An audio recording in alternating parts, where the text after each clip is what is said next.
You can eat if you release me, but I suppose you prefer making it difficult for yourself." Despite her protests, Alessandra began cutting more meat, intending to offer him some. "Here," she said, holding the fork out. The moment he released his grip, she planned to escape his lap. Edgar's eyes shifted from the fork to Alessandra's face. "You can't fool me so easily, Alessandra. You're dealing with a man who anticipates his enemy's every move," he remarked, then opened his mouth for her to feed him. "Just take it," she muttered, thrusting the fork into his mouth, immediately regretting her actions. "I'm so sorry," she exclaimed. "That was reckless of me. Did I hurt your lip?" Edgar ran his tongue over his bottom lip, checking for any blood where the fork had pricked him. "You're quite skilled at causing me discomfort. I may need to sleep with one eye open tonight. Fortunately, the meat softened the blow." "I didn't mean to hurt you," Alessandra said, offering the fork again, this time more gently. "If you'd only release me and feed yourself, we wouldn't be in this situation. Dinner is taking twice as long because I'm cutting for both of us. I'm ready for bed, Edgar. Sleep is overtaking me."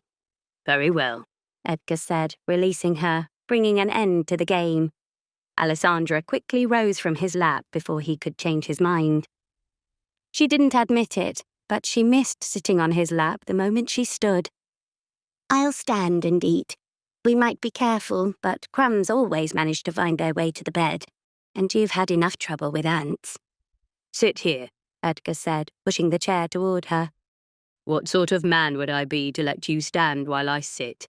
he said, stopping her before she could protest. Alessandra sat down in the chair while Edgar settled beside her at the edge of the table. He picked up his plate and began eating as they both continued their meal in silence. The only sound now was the clinking of their utensils against the plates, filling the otherwise quiet room. There were feelings between the two of them, that was clear.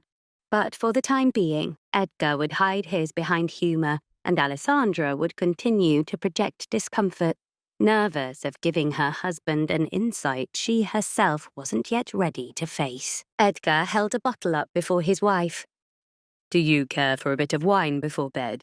It will help calm your nerves," he muttered, "though I think you ought not to be nervous after sitting upon my lap." He poured a glass for himself. Then he looked up again. "Would you like some?" The empty plates from their meal were placed outside their door on the trays for someone to collect later. After a quick refresh in the bathroom, where they had cleaned their mouths, all that was left was the alcohol. "Just a small amount," Alessandra muttered. It would undoubtedly help her relax, especially knowing she would have to share a bed with Edgar. "Thank you." She accepted the drink. "Do not let the sweetness fool you. This wine has more alcohol than you might think. Drink slowly, or I shall be forced to stay up all night listening to your ramblings," Edgar teased. "It is rather sweet." Alessandra's eyes brightened at the taste. She was accustomed to the more bitter wines at her former home. "Oh, but it leaves a strong aftertaste," she added, handing the glass back to him. Alessandra began braiding her hair, making it more comfortable for sleep. Edgar had returned before Sally could assist her with it.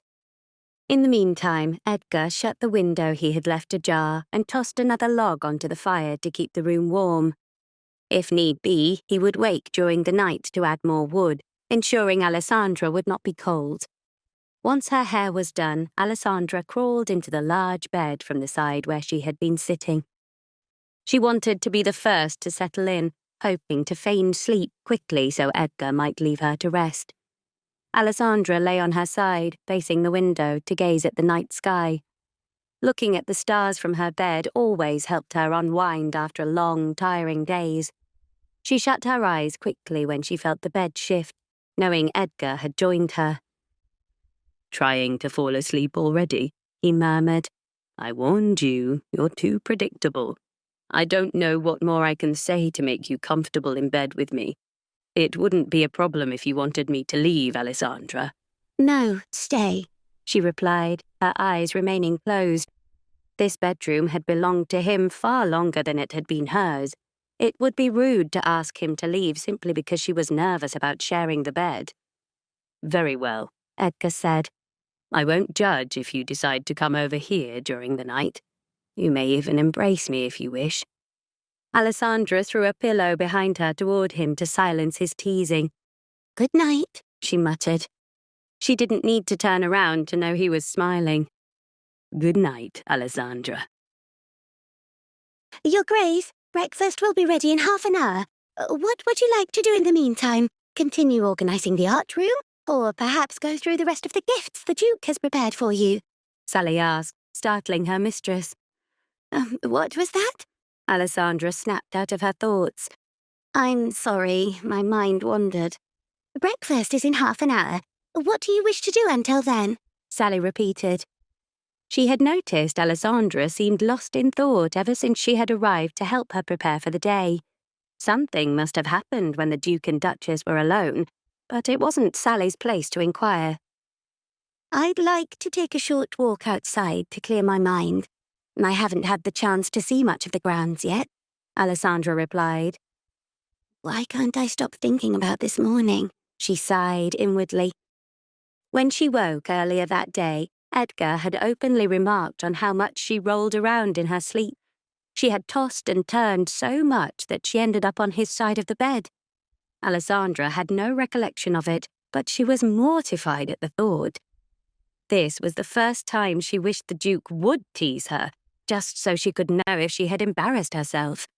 He had only mentioned her restless movements, but the small smile he'd tried to hide made her suspect he was keeping something else from her. Perhaps it was to hold over her head for some future jest, or simply to spare her from the full extent of her mortification. The weather's cool, so no need for an umbrella, Sally continued. The butler also informed me that the dressmaker will be arriving soon to take your measurements and provide you with an entirely new wardrobe. She sent a lengthy apology for not coming yesterday, as the Duke's request was made at short notice. You must be thrilled with such a thoughtful husband, offering you so many fine things. Sally couldn't hide the hint of envy in her voice. It's only because I have nothing suitable to wear, Alessandra replied flatly, her tone lacking the enthusiasm Sally had expected. True, but I've heard the maid say that His Grace was personally involved with every gift. Other women will envy you if they hear of this. The Duke's heart has finally softened. The whole household will be buzzing about it for weeks. Alessandra's thoughts darkened as she recalled their arrangement. If they find out that our marriage is only based on a contract, they'll gossip about how desperate I am for years, she thought bitterly. She couldn't summon excitement for the gifts Edgar gave her.